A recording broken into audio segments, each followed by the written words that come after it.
Hello các bạn đây máy bay chiến đấu của mình đấy. Đã có clip hướng dẫn ở trên kênh Mchapelle Channel. Mình nhìn thấy mô hình mới thế này. Giới thiệu các bạn, đây là chính là con tàu chiến mà mình mới lắp ghép ngày hôm nay. Đó, các bạn nhìn thấy con tàu chiến này, hình con tàu có một con tàu thì gọi nó là con tàu chiến. Và bây giờ thì mình sẽ đi hạ thủy con tàu này nhé. Đây các bạn ạ, đây chính là con tàu chiến mình mới lắp ráp ngày hôm nay. Con tàu chiến lắp từ bộ mô hình kỹ thuật lớp 4 lớp 5. Đó, cũng khá đẹp.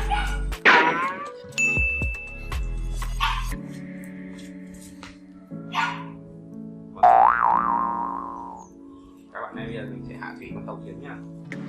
Biết tàu chiến ta có nổi không?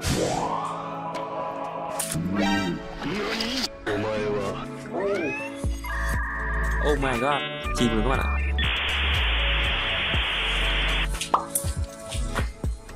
Ôi không, con tàu chiến của mình đã chìm rồi các bạn ạ. Nó bắn một xuống khá sâu đấy. Chả lẽ thấy tàu chiến này làm gì giờ? Chúng ta sẽ đi gọi xe cảnh sát cứu hộ.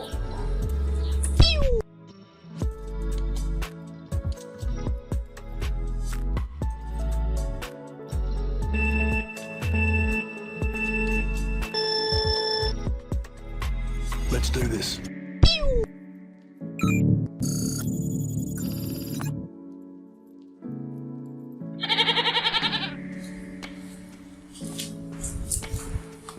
Do it!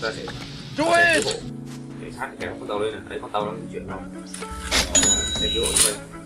Kobe! Wait a minute. Chúng ta đã trục vớt được con tàu lên, nhờ xe cứu hộ. Đã trục được con tàu lên rồi. Hạ thủy không thành công, khi con tàu vừa hạ thủy nước thì đã chìm luôn. Và mình buộc phải dùng đến xe cứu hộ cảnh sát để cứu nó lên. Bây giờ mình sẽ hướng dẫn các bạn lắp ráp chiếc tàu chiến này. Các bạn muốn lắp ráp mô hình khác thì có thể để lại bình luận ngay phía dưới video này cho mình nhé.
2.